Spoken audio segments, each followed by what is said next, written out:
In an encyclopedia, what's pictured there is supposed to be typical. You look up orange and you see a normal orange, not some giant county fair prize winner the size of a watermelon. So what was the World Book Encyclopedia thinking?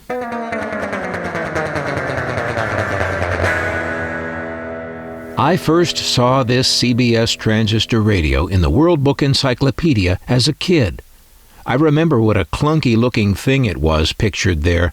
I saw it because I was interested in radio and had looked up the subject under the R's in the encyclopedia. Now, even at a young age, I was noticing how confused adults seemed always to be. What I knew to be a transistor radio was small, usually pocket-size, made in Japan, and cute. What I saw in the encyclopedia was none of those. Was this another example of that adult confusion I'd been noticing? Were they in full possession of their faculties, or were they just hopelessly out of step with the times? It was the 60s, man. Get with it. I remember thinking, I'd better keep my eye on these people. Adults, I mean. I'm not sure I can trust them. When I began to collect transistor radios years later, I thought again about that clunky transistor radio in the encyclopedia, and thought it would be fun to find one of those radios for my collection. If it was even real, I didn't know. I looked it up again and noticed that the photo credits the picture to CBS Radio. So now I'm thinking probably the guy who wrote the article worked for CBS or something. When I was a kid, I didn't realize that encyclopedia articles were written by mere mortals. School teachers accepted the contents of encyclopedias without question, so I just assumed those contents came down from the mount with Moses. So now I'm thinking maybe a CBS connection is the reason why the encyclopedia shows as a typical transistor radio something that was not typical at all, then or now. Such things make me wonder what other ways corporations influence or skew the culture, and education in particular. That didn't used to be concerning back when we generally, if naively, believed that companies acted honestly and for the benefit of all of us.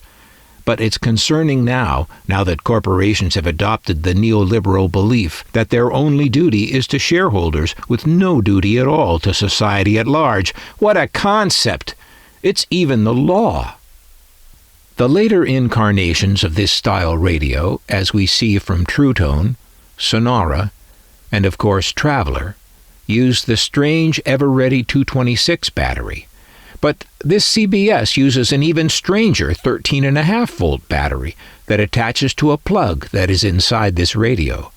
The tuning dial on this CBS has a polished gold finish, while other branded versions of this PowerMite radio had dials that were dull gold or silver.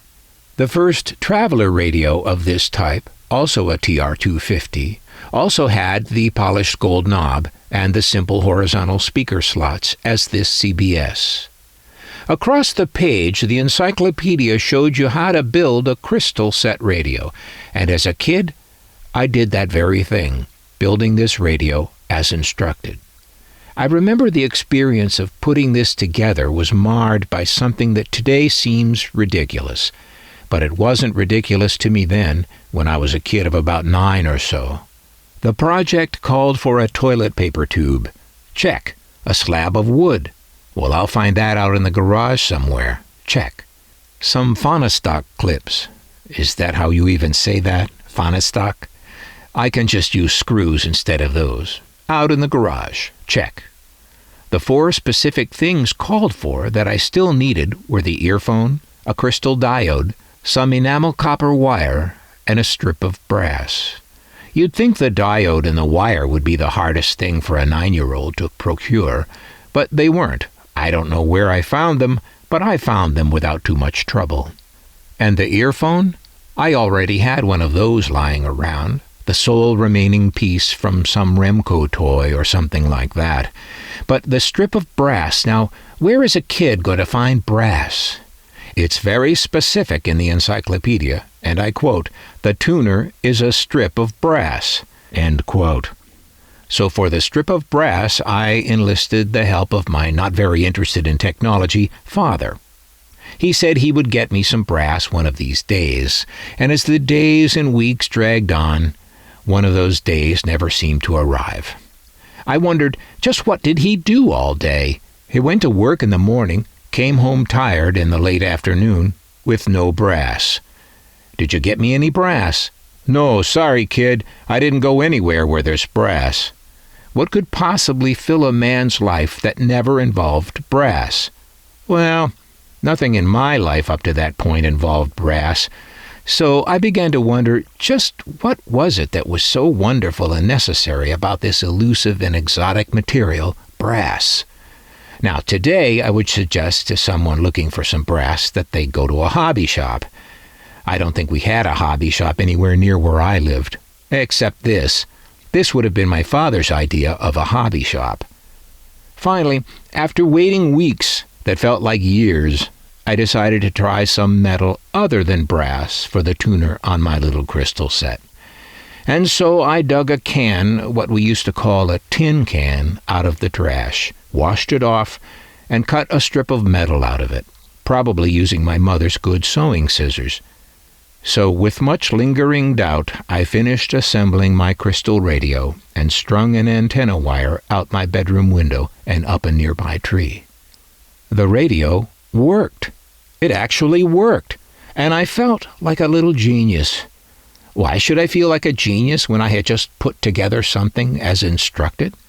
Because I hadn't. I hadn't used brass, that precious commodity no one could find. I had experimented like a scientist or one of my inventor heroes, and I had succeeded. No precious brass needed.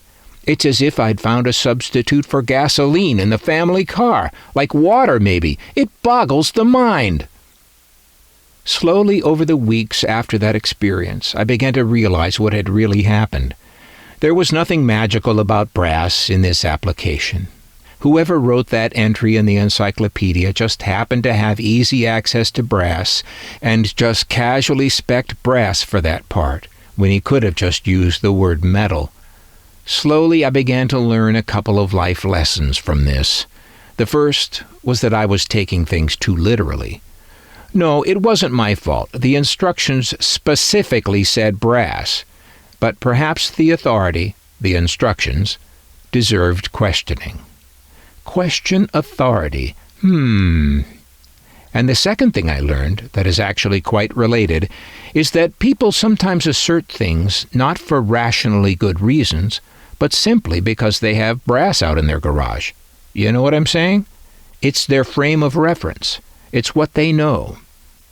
The problem is in their assumption that what you know is the same as what they know. Life lesson number 2, it isn't.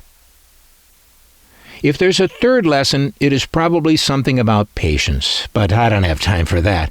I'll just add that when I was waiting for my father to bring home some brass, it's a good thing I didn't know that some of our plumbing in our house, under the sinks, was brass. Because I'm pretty sure what I would have done, and I'm pretty sure how that would have turned out. Like the time I tunneled under the hall carpet to run wires to my bedroom from the hi-fi in the living room.